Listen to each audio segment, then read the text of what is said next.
Your brain is broken. If you don't have empathy that's for not a what father, I'm saying, and the audience is intelligent enough to have heard what I've actually said. You said you didn't have empathy for the killing of a man because you were upset about the larger Briahna Joy societal Gray issue of healthcare. That is not any different that he is a person in than his you private saying capacity. when you are I do seeing not have what empathy happens for when the someone is CEO killed because Natalie Winters unloads on Briahna Joy for her opinions on the recent United Healthcare CEO assassination story.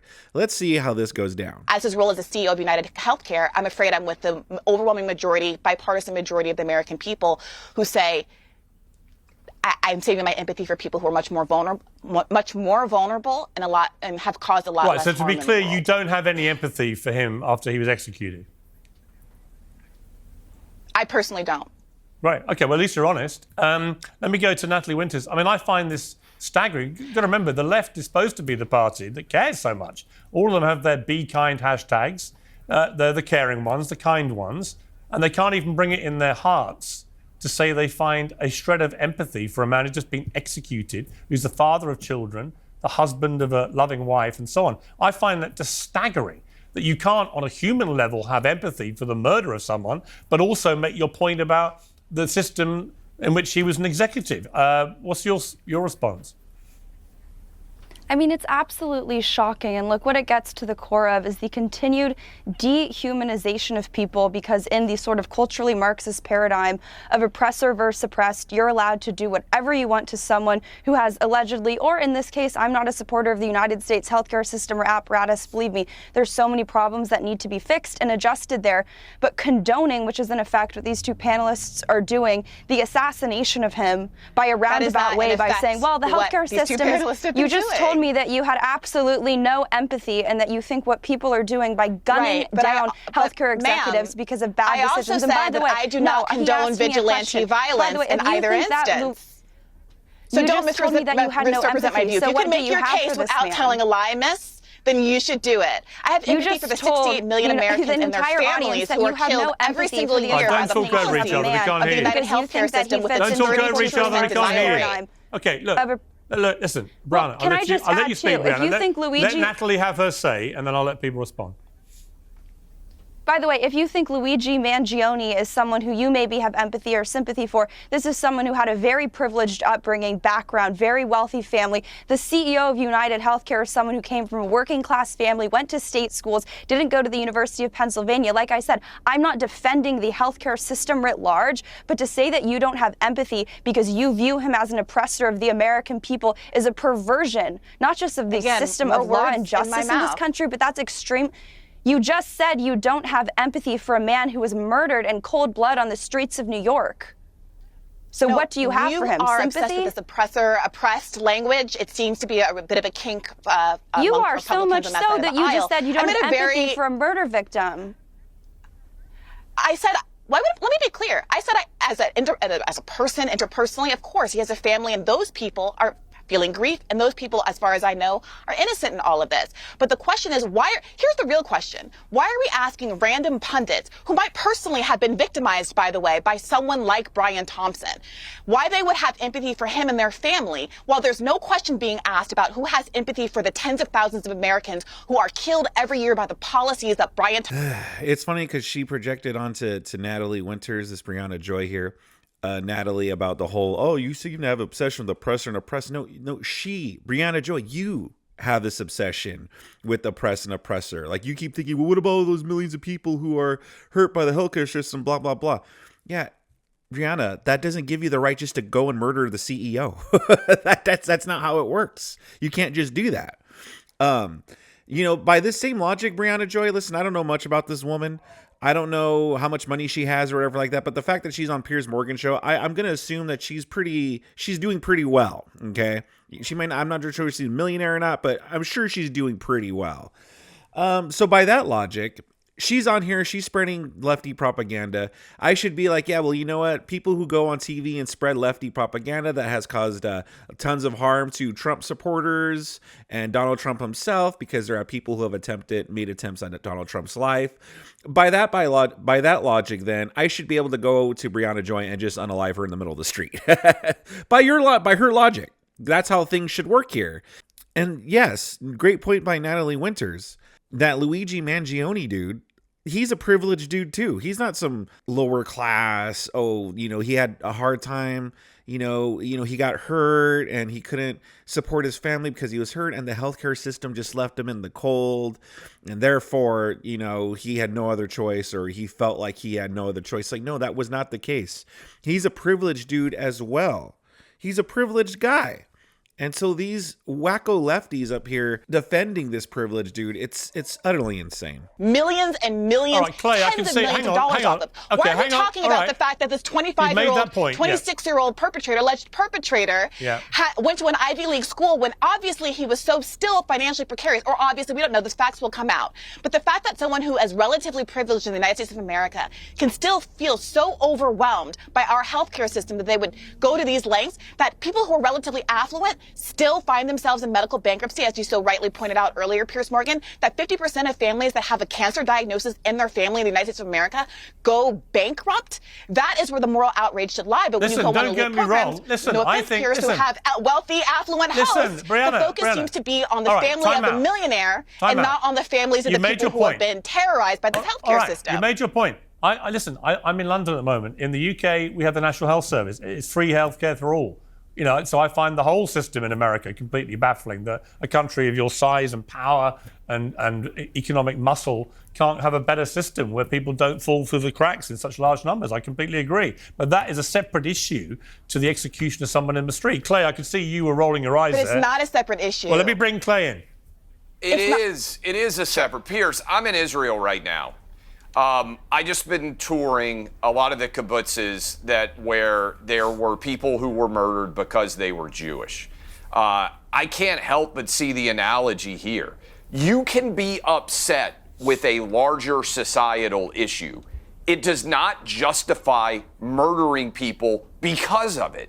And if you are making that argument, and Briahna is making that argument, I'm sorry, her brain is broken, because what she is saying is, I'm so upset about the healthcare system that I believe that assassinating an innocent person who has never been convicted of any crime in cold blood on the streets of Manhattan is okay.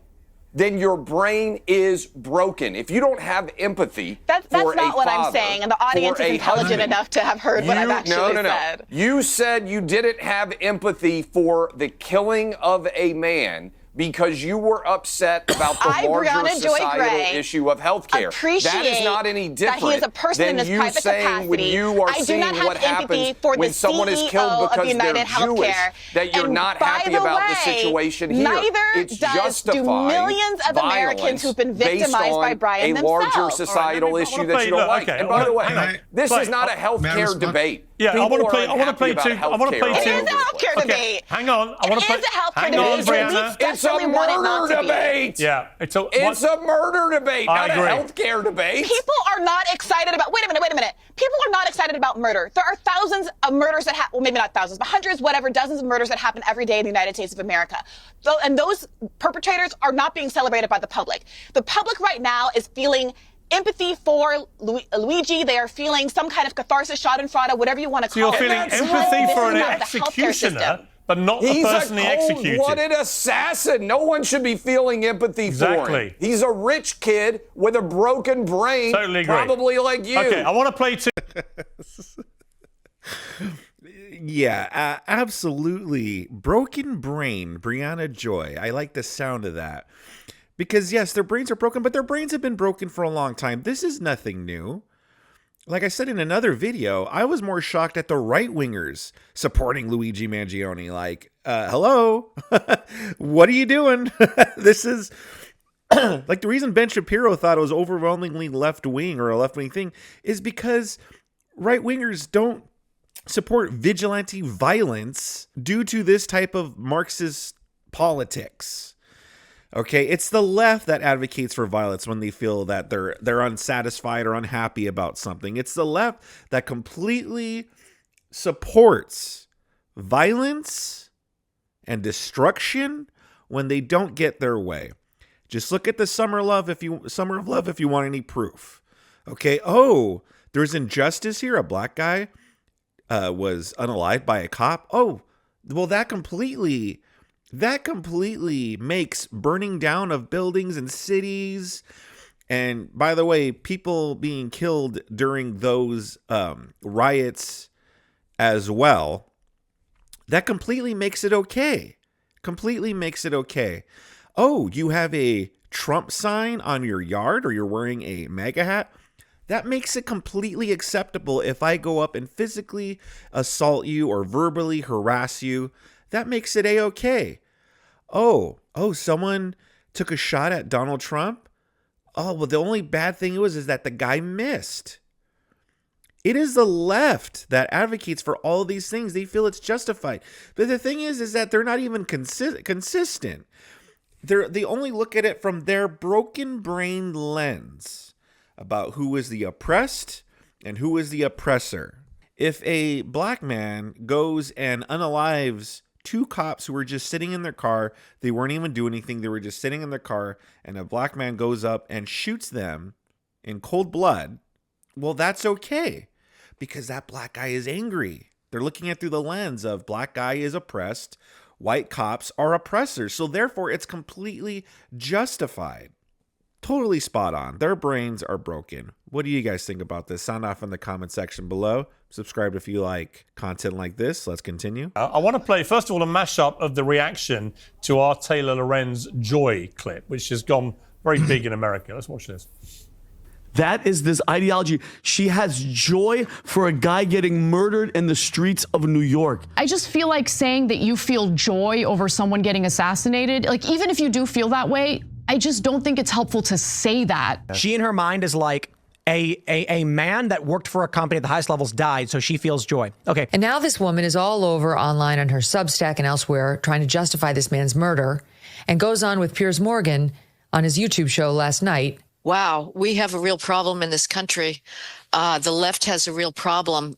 But there is something deeper, a sickness that is going on in our political class, best exemplified by the absolute nut job, Taylor Lorenz, who used to work for the Washington Post. She appeared on Piers Morgan yesterday, and she said that she felt actual joy when the United Healthcare CEO was murdered on the street.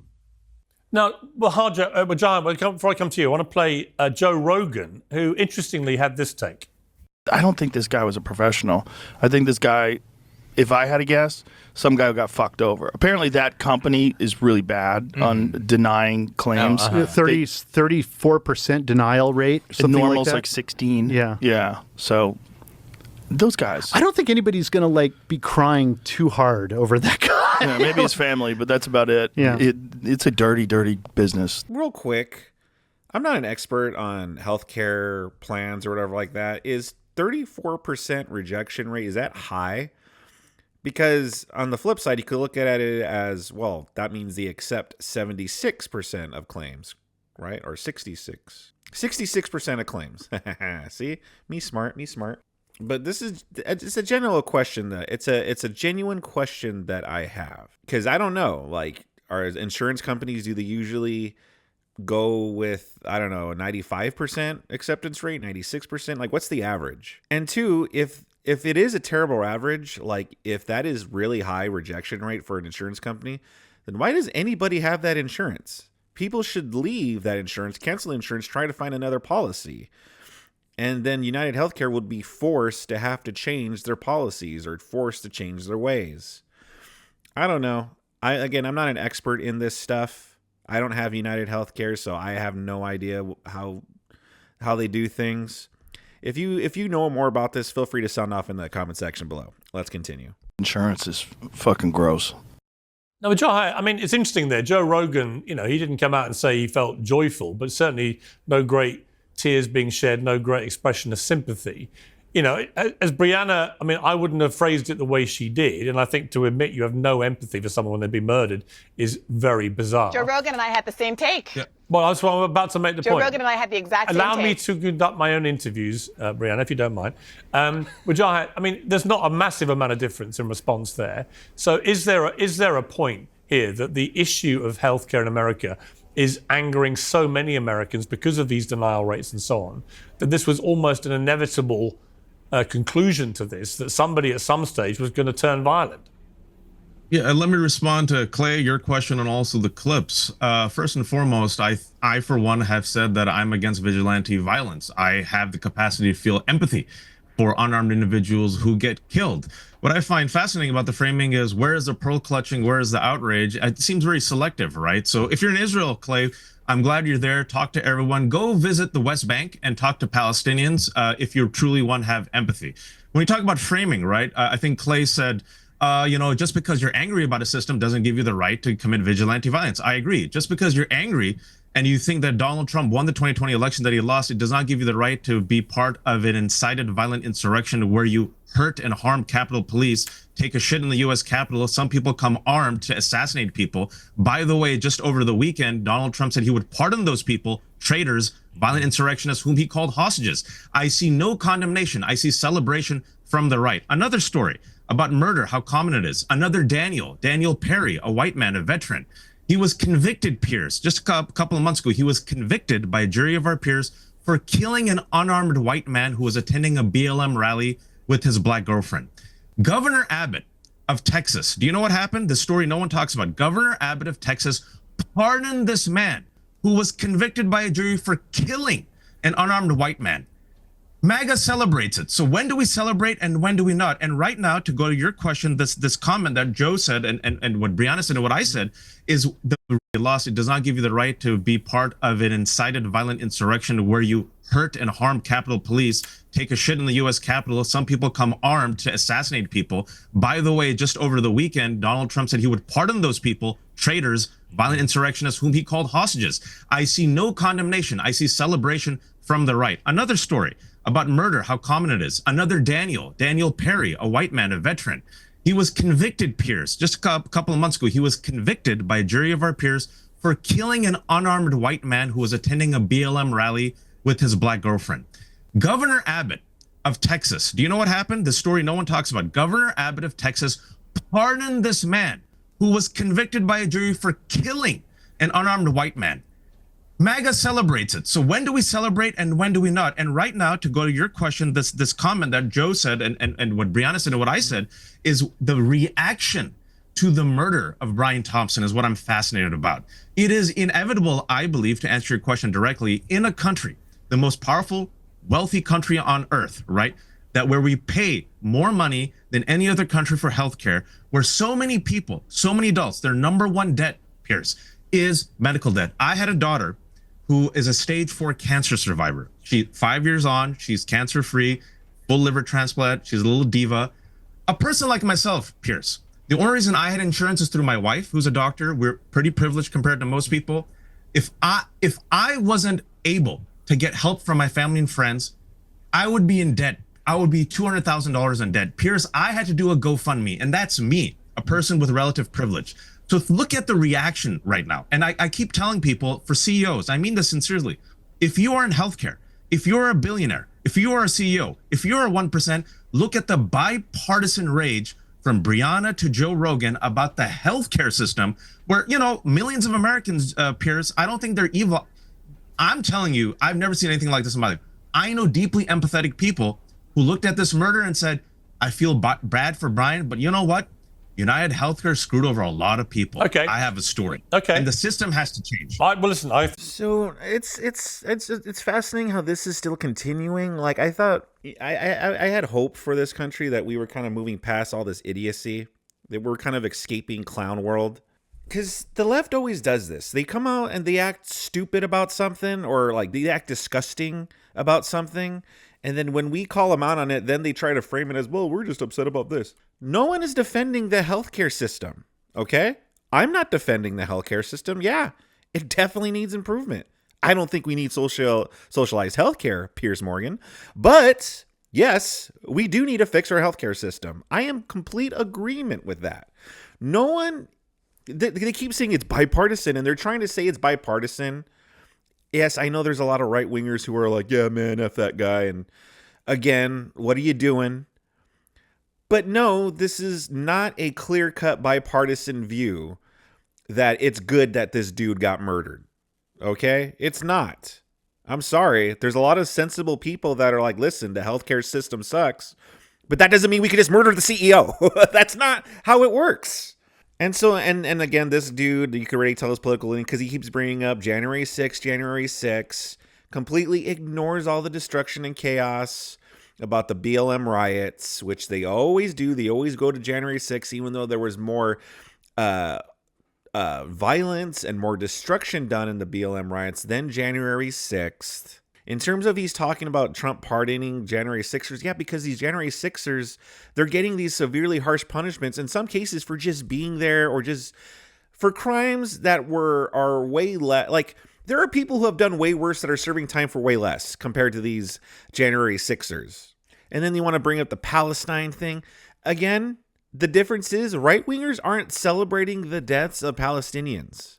Like, we're not here celebrating and saying, yeah, we're happy that the Palestinians got shot. You know, did you know how many Israelis were murdered by Palestinians? Blah, blah, blah, blah. Yeah, so we're happy.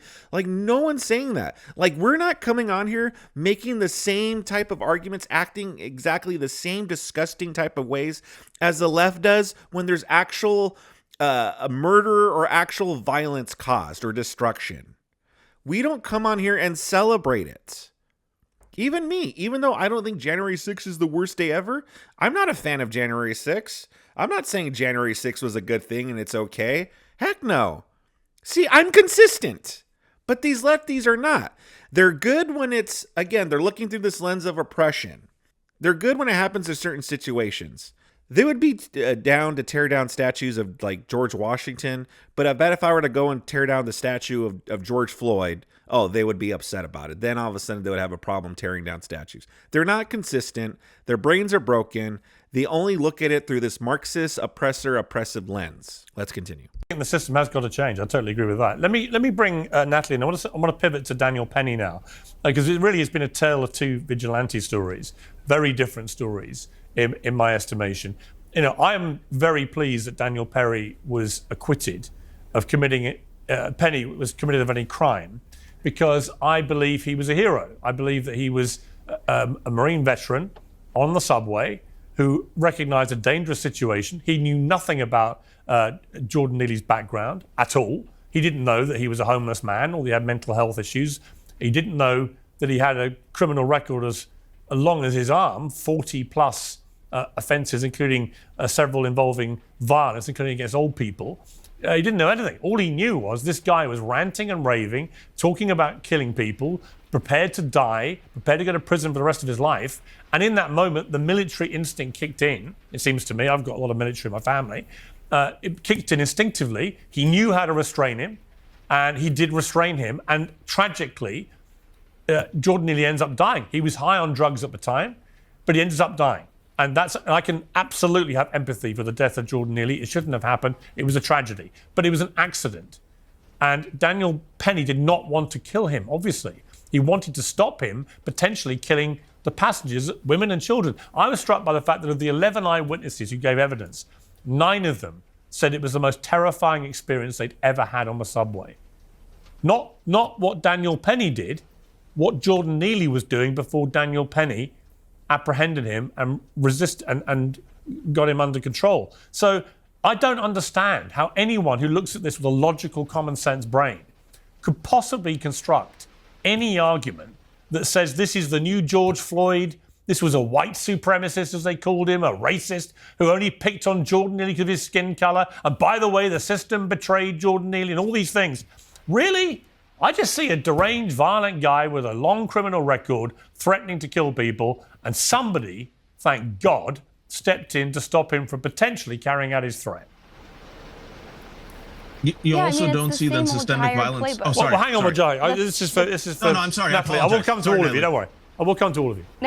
No, it's the same old tired playbook that they've always been using. I mean, it's just race baiting. In this case, they're effectively, I think, trying to start a race war. If you look at the way from NAACP to BLM to left-wing outlets have framed this, they always portray the man who died as some Michael Jackson street performer and Daniel Penny as, you know, a former Marine, right? You can see it in the analytical way that they're approaching this. But I think it even is something that's much worse than this. And what I mean is that you have progressive elites who have pushed launched soft on crime, that's an understatement, policies, proposals that lead to the continual release and bailing out of people who've been arrested on 42 separate crimes, including attempted abductions of 7-year-olds and beating up and trying to harass elderly women and men on public transportation. And as a result of those horrible policies, average working class Americans, the same people that I think these two co-panelists would probably say that they have a lot of empathy for, are forced to suffer the brunt and the negative ramifications of policies that lead to criminals who need to be in jail or insane asylums,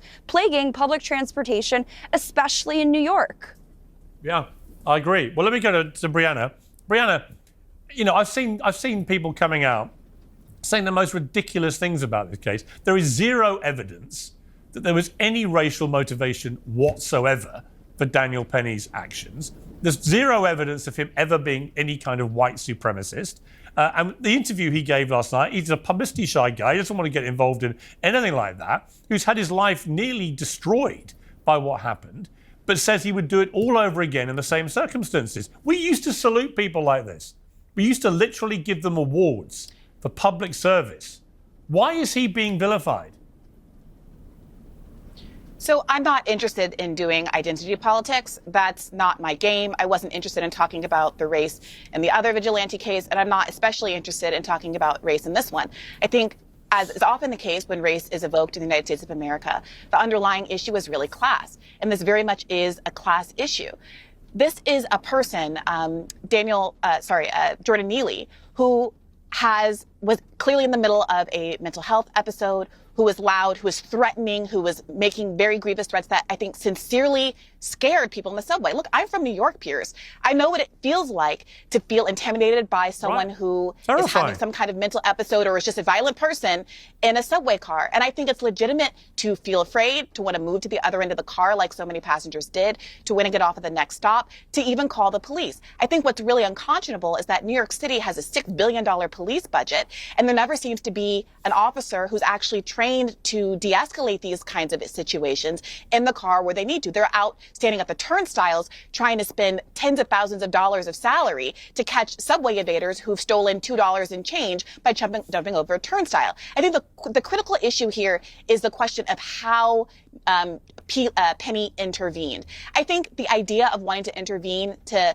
de-escalate and prevent harm from coming to your fellow passengers is heroic. But the question is whether or not he used proportional force and whether he should be responsible if the way that he intervened with physical force before, to be clear, Jordan Neely did anything physical that resulted in the death of Jordan Neely should have legal implications, or whether we should incentivize as a public, just like I'm sure you don't want to incentivize vigilante shooters like Luigi, whether we should incentivize as a public Marines who are trained in the art of killing to go around taking matters into their own hands in a way that leads to the death of our fellow citizens. So just to be clear, before I go to Clay to respond to that, you would have preferred to wait for potentially Jordan Neely to commit an act of violence before Daniel Penny intervened?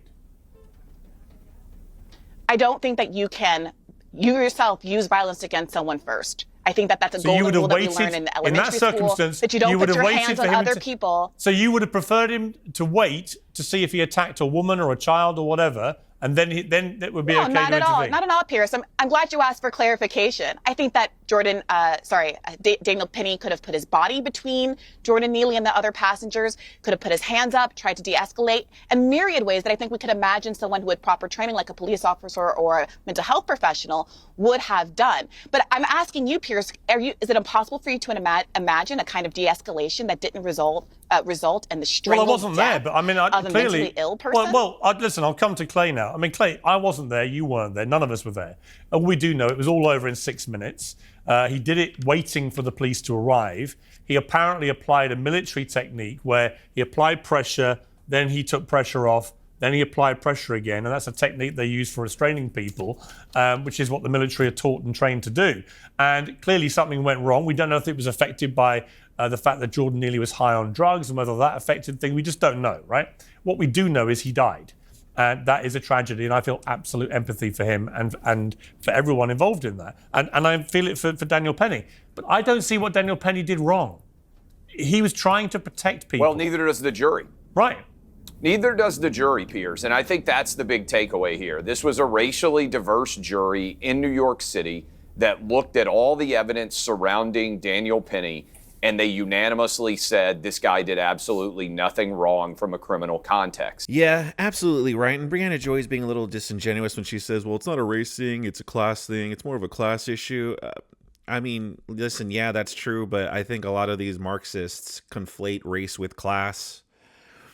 And did anyone else notice this? When she was like, yeah, well, you know what? Like, he wasn't doing physical harm to anyone. He wasn't a physical threat yet. He was just doing this. Oh, so what physical harm was Brian Thompson? Who was he about to hurt before he got shot by Luigi Mangione? Who was he in the middle of about to attack, huh? It's so fascinating to me how she was just like, yeah, I don't think that you should use physical harm first, blah, blah, blah. Well, what the heck did Luigi Mangione did? Like, agree with United Healthcare or not, whatever it's called. Agree with that insurance company or not. Brian Thompson wasn't causing direct harm to people. Who knows if that was even his policies of why they reject people or whatnot. He's just the CEO. We don't know how this company works. Like, if anyone out there who was celebrating Brian Thompson's death, can you tell me what policies he put in the company that directly affected that? Or direct harm that he did to people? Because as far as I know, if they put a new CEO in there, are things going to change? And she's sitting there saying, well, he could have put his body there. Like, he could have de-escalated it in a certain... Again, his intention wasn't for Neely to pass away. That wasn't his goal. His goal was just to restrain him. And unfortunately, Neely ended up freaking, passing away. And that sucks. And then, what always like bugs me is when these lefties, like, they always talk about, well, we need a mental health expert. But how do you know when it's a mental health episode? Like, how do you know? It's not like the person having the episode, it holds a sign up and saying, hey guys, I'm having a mental health episode. Deal with me in a certain way. You know what I mean? And even if you did know it was how do you know how to deal with it? Okay. Mental health episode is kind of like unpredictable. Like, I'll see like videos constantly where they're like, yeah, they're just having a mental health episode. Well, how is the people around them supposed to know that? They don't. And it's unfortunate. It's horrible. It sucks. But that's just the reality of it. But what do you expect from broken brains like Briahna Joy? Sound off in the comment section below. Subscribe to my channel if you enjoy content like this. And if you do enjoy content like this, I got a whole bunch more goodies for you on the screen to click away and enjoy.